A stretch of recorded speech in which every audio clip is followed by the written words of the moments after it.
this might be the difficult conversation, and I'm okay with having that, so that's okay. But I think the thing that a lot of people don't chat about, which they probably should, is what is the long-term impact of this, right? So it's been increasingly clear that the plan of action for MLS is to attract these fans that aren't necessarily soccer fans, right?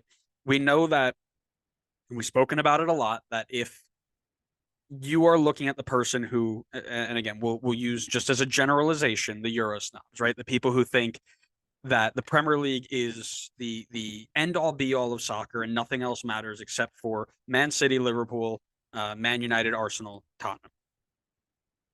That is not the person that you're looking to create a growing market in MLS, right?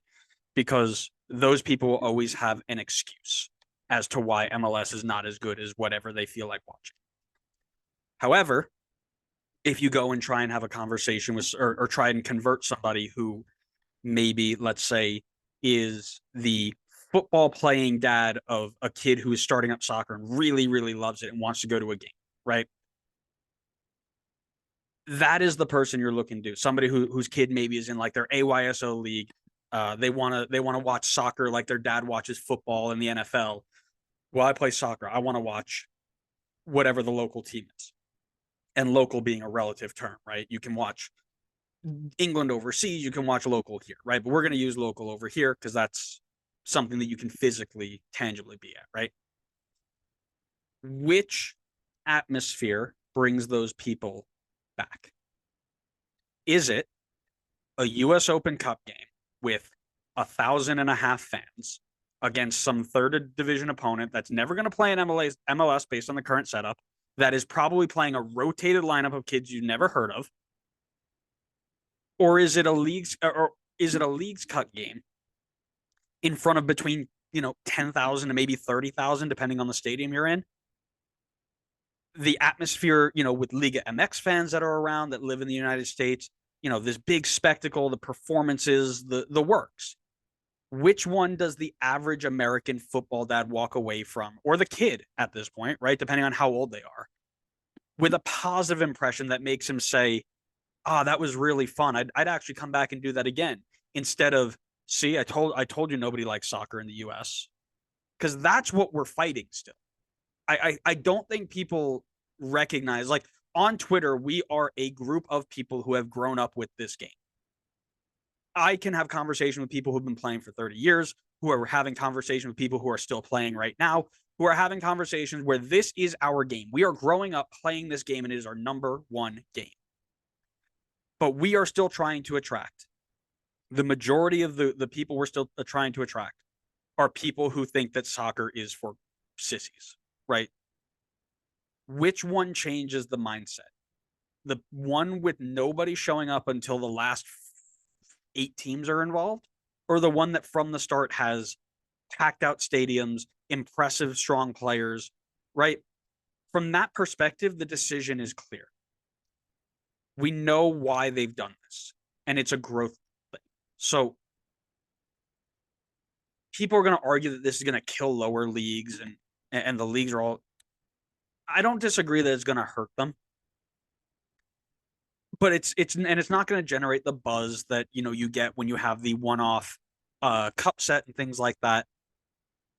But is it gonna lower the cup in popularity? Maybe, but it was already relatively low to begin with, right? But when we look at this from a big point of view, really, really big, in terms of growing the game in the country, not that we can go and say, "Oh, look, we have all these." I've heard the term "soccer first families" all over Twitter. Soccer first families are soccer first families because they've already got a team. And to convince them, and I'll use down the Liga, and because we're talking Leagues Cup, right? The Liga MX teams make up the majority of these soccer first countries, right? Or families, excuse me. You will not convince anybody to give up their Liga MX side to go support their local MLS side. That's not how this whole soccer first thing works, right? That being said, if you can create something that people like from a younger age, right? The 10 to 17 range where, oh, you know what, this is really cool. The tickets are relatively cheap for the most part. I know that's a different conversation we need to have. That will continue to come back. Well, now you're growing the game locally, not just I like it, but I'm going to go support it and help it grow.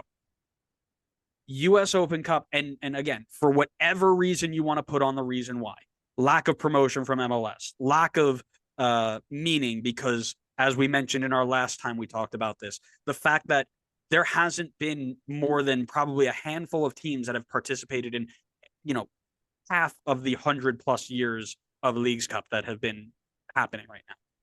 Maybe.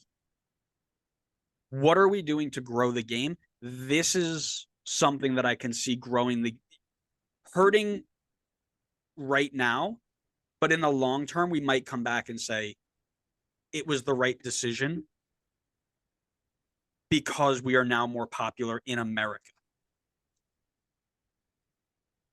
And Well, I mean, I'll let you ask him. I'll let you answer that. I will answer your question with a question. And I will say, if you gave the average person two options of games to go see, the USA versus the Bahamas or the USA versus Mexico, I think it's pretty clear which one they're going to want to go see. They want to see the USA versus Mexico game. The level of quality in that game is going to be much more competitive. The fan atmosphere is going to be much higher because there's going to be huge groups of rival fans. Like it's not really a question. Like there's going to be people that still go to the USA Bahamas game because maybe that's their one opportunity to see the US. Maybe they, I don't know, maybe they just are, they only want to see the US if they're going to win or something like that. But majority of people are going to want to go to the more competitive, fun atmosphere game. And in that case, that's going to be the Leagues Cup game. I mean, I don't think that's in question. I mean, the way that Leagues Cup blew up in the first year was, and a lot of that I think was the Messi effect, right? Like his first games here and his unbelievable run, and but I mean that's a huge impact. I mean that got the Leagues Cup in front of a lot of eyes. I mean, there's clips all over the place of different goals from Messi and different things from Messi, and it's you get the tags of Leagues Cup in there, and it gets people like, okay, like maybe they're not like tuning in right away to see Leagues Cup, but now it's like they know what Leagues Cup is, they've heard of it. I think that makes it more likely for people to go watch it because it's like, okay, I've heard of this thing before. This is the thing that Messi went and torched people up and looked amazing, and there were a lot of really cool moments from that tournament and stuff. And that's what they're going to want to see. I mean, it's the better atmosphere, like you said. I think the atmosphere against other Liga MX fans is going to be awesome. I think that could be really fun because they're so passionate. It could bring out the passion of the MLS fans, and two very passionate fan bases going against each other is really fun as long as they keep it respectful. But I mean that's definitely going to be way more fun. And that's not to say that there's not passionate USL Championship fans or USL one fans, but I don't think to the level that you will get for like Liga MX fans. I just think the level of passion and level of quality, like, yeah, I mean, Leagues Cup is what I think majority of the target audience that you're talking about would want to see instead. They're going to want to see that level as opposed to them playing against the Long Island Rough Riders. Right. And from like, and I want to make it clear, like this isn't us defending the decision, right? Like we don't like this. Anybody who understands this game doesn't like it. But as we just pointed out, that the main point of this is not so much to please the people who, because again, some people make some points, right? Like the people who are screaming and yelling on Twitter have watched 3 Open Cup games in the last 4 years. Like that is a real person out there who is saying, I don't like this, even though I'm not a part of it, because precedent and history and the way other people do it, that's the way it should be here. And that's a fair approach. Like I am not out here trying to tell people they can't be like that. But when you're looking at tangible impact, tangible physical impact, right? There are USL clubs that have great support, great following, no question about it. The way that this is set up, and right or wrong, and we can have this discussion another day, but the way this is set up is to bring in people from the top down, because Americans know good sports, right? If they really cared about the fight between the lower and the higher and this whole thing, the NBA wouldn't be any popular. We'd care about the European basketball, right? Because they do the same thing that the European Football League does. Why do people like the Premier League the most? Because it's got the most money, it's the best production value, it's got the best players. Like that's just it, right? So if we can create more of that, create more people. And again, we can go and talk about ways to improve upon the US Open Cup, right? Where we have just sat here and had a conversation between where it is, what it's going up against, and why people are choosing B instead of A. We're not going to sit here and spend another 4 hours trying to break down why or how we can fix that or how it should be fixed, right? Because there are lots of ways that it could be fixed. That being said, we don't really have the time to dive into that. It might be another episode, if people want to chat about it. Maybe we dive into it and look at different ways to do that. But the other thing that I'm seeing is this whole like cash grab conversation, right? Like Don Garber is leaving US Open Cup for Leagues Cup because it makes him more money and he doesn't care about history, only cares about money. He's made it very clear that this is a monetary thing as well. Like, I don't buy the schedule congestion. Like, I think that was I think it's a crappy cover up. I'm just going to be frank about it. I think it's one of those like, okay, maybe if I say this, people will buy into it and no, it didn't work, right? I don't buy that because it's self-made and it had a very easy fix and he didn't do it, right? But what he has come out and he says that he doesn't want MLS to be the ones providing the majority of the financial back, right? He will be a part of the US Open Cup and he will back it with all of his MLS might, so long as it's not so long as he's not the only league taking a hit, basically is what he's saying. It's either we all take it or we don't take it, right? And that makes sense to me. MLS is already committing money to other things, whether it be growing stadiums or growing, youth divisions or heck, playing in other tournaments, prepping other tournaments, right? If you're invited to this and the USSF is funding it instead of taking some cuts off of teams' back, because I think USSF, and I use that's the old term, it's US Soccer now, but I believe they take like a flat fee of whatever you make at the gate, and whatever's left is yours, basically, is to my understanding, and I might be wrong about that. But that's a cutoff of the backs because they don't get the fan support they could. And again, this could be, this is highly on MLS not being able to promote the thing on its own, right? Which a whole nother conversation. I don't disagree with anybody saying that MLS put itself in this position. You're 100% correct, right? But there are lots of these people out here screaming about the term solidarity, right? Because it's in that little thing that all the pro rel people use, like promotion, relegation, solidarity, and there's another one in there that I can't be bothered to remember. But that's not how this works. Like, it would be great if this is how that works. I am 100% here for it. Everybody helping everybody. This is America. That's not how that works. You're not going to have Apple taking cuts off of its profits to go hand down to this up and coming new tech company. Like, this is not how it works. It would be great if it was, but it's not. But I don't think the answer is, hey, we're going to play, but you know how you want us to go on the road so that these other leagues can make money? Well, we're going to take 60% of whatever is left after the USSF takes their cut, and then the lower league can have what's left. That's the part that got me really upset about the way that they've gone about this. If they came out and said exactly what we've said this whole episode, right? Nobody shows up to US Open Cup. Maybe it's our fault. Sorry, whatever. Leagues Cup is great to bring new eyes to the sport, to bring new passion to the sport, whatever it may be. Leagues Cup is a better approach. I would have been fine. But to come back and say, yeah, okay, the only way we're going to do this is if we we benefit from it first. That's the one that got me a little upset, right? And I mentioned this earlier that there are tons of people who scream every day about MLS trying to kill USL and its friends. And I don't agree with that take, but this one is probably the closest that they will get to being correct because it doesn't, again, like the referee situation, it doesn't put us in a good light. Yeah.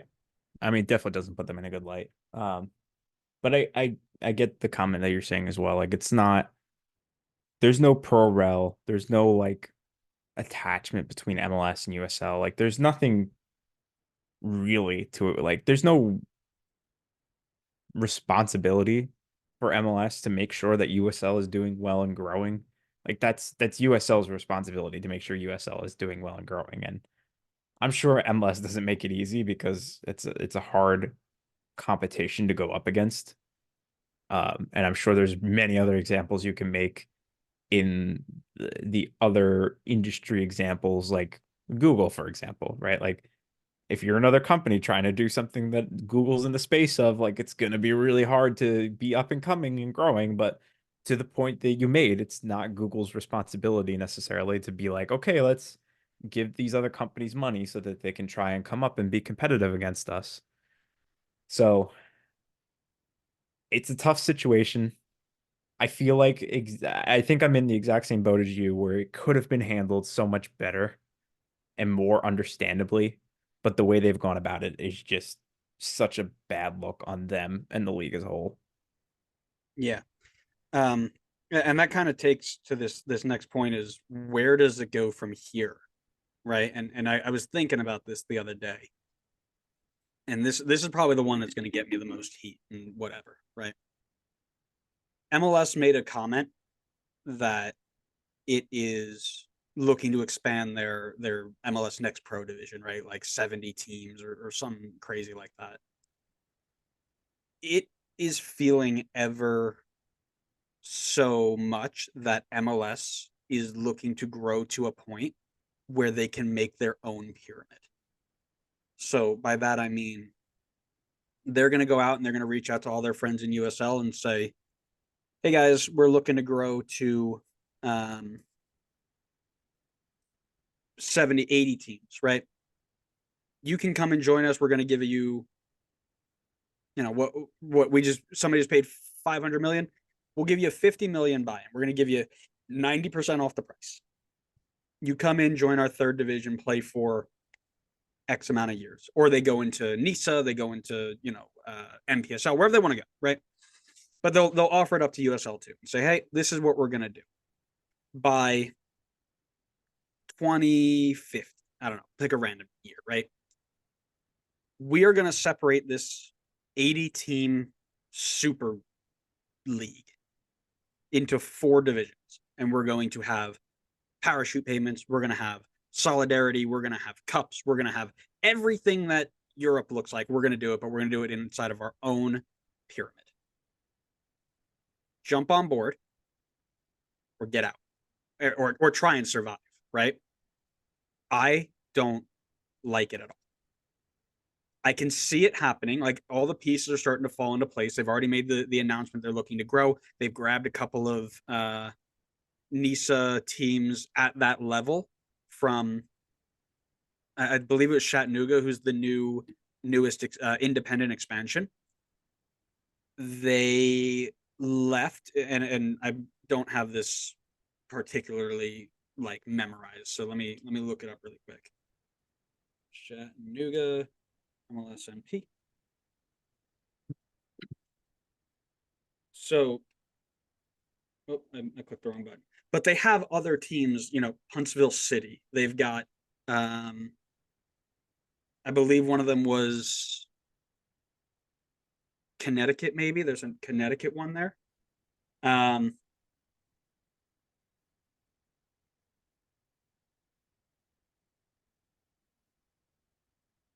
Yeah, I believe they came out of NISA. This Chattanooga team did, but basically, I think what's going to happen is they're going to go in and they're going to grab X amount of teams. And they're going to say, okay, great, because the whole thing that they're screaming about, right, is or when I say they, I mean the people who want us to be like Europe, is the Premier League makes so much money, and then it flows down or it supposedly flows down the pyramid, and everybody gets a cut, and they all can survive, right? It's a joint pyramid. Everybody's working together. Great, right? MLS would love to do that, but they want control over it, so they're going to do it in their own pyramid, and that's what's going to lead to this. I'll use the term that everybody uses. That's fine. The death of the USL pyramid, and that's why I think USL is starting to push for all of their other changes, because they see it too. So I think that's a terrible way to go about it. I hate it. We've got two things set up. Let's just put it together. Would be great. But I think that's where we're leading towards. And I'd like to hear your thoughts on it, because I might just be going down to crazy town. But I feel like this may turn into a 2-hour episode.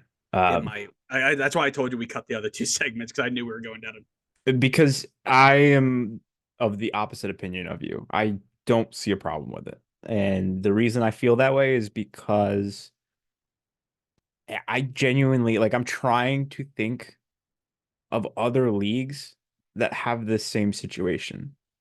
I'm trying to think of, like, is there another league in the United States for baseball that is competing against the MLB that's not associated with the MLB?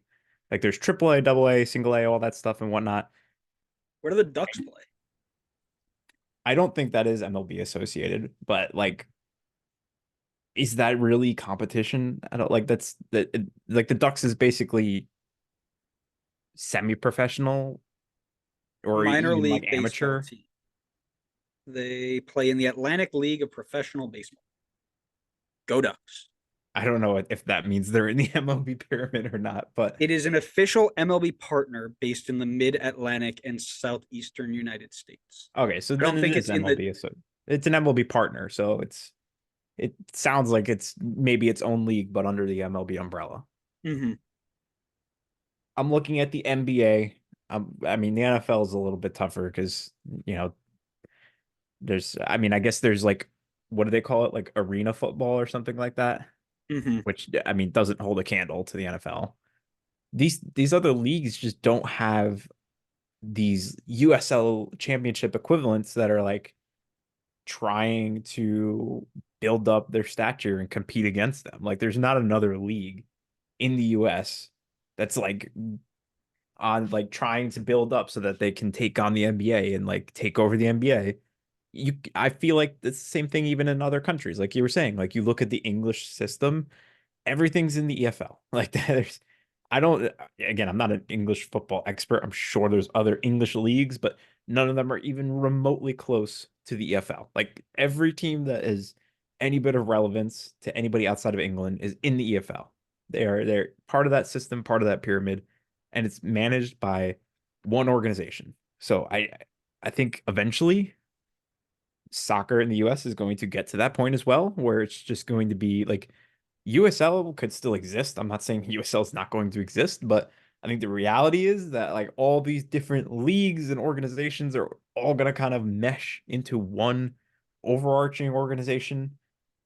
And I mean, the way things are going right now, it seems like it's very likely it could be MLS. And I mean, it's that way for many other American sports. It's that way for many other foreign leagues. So I don't necessarily see it as an issue. How they go about it, that's another question. If they do it in a very like backhanded, scummy way, that's one thing. But I don't think them being the ones in charge of 99% of American football is necessarily like terrible. That's why I like having you on the pod, Connor, because you took my point and you clarified it. Because I am in agreement with you that it's not a bad thing, but the way they go about it is what I'm worried about. And that's the thing that I wasn't able to put into words. And I appreciate you for that. Wow. I don't get that Yes. better. I don't get that Yeah, I very know. often. I got to make sure I let you know. Um, like if they go in and say, hey, we're going to buy up USL at some point, and all your teams will take them under the umbrella, or we'll give you the choice. and say, hey, we'll bring it in, whatever. Like they do it really open instead of hostile takeover. I'm actually cool with it. My worry and my expectation is it will be more hostile takeover than anything else. That being said, I was actually looking over a couple weeks ago, probably the big list that all the pro rel people like to post of these dead clubs, right? And I was trying to put a trend together. And pretty much every time a new league pops up, right? So we talk about NISA, we talk about NASL the second time, we talk about, there are some other ones here called I think it's NAS, not NASL, NSL is this new one that they're trying to bring. Every time we pop up a new league somewhere, the amount of teams that die in that 5-year span goes through the roof. Why? Because people think they can just put something down and make it. How many different leagues are popping up every other year in England, in Italy, in Spain, in China, in India?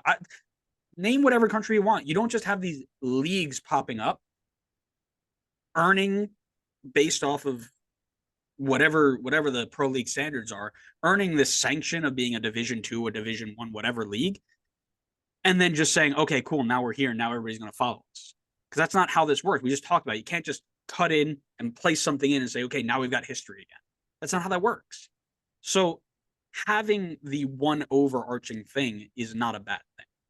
I'm just worried about the way they do it because we've already proven that lower league teams die all over the place. It's just the way it is.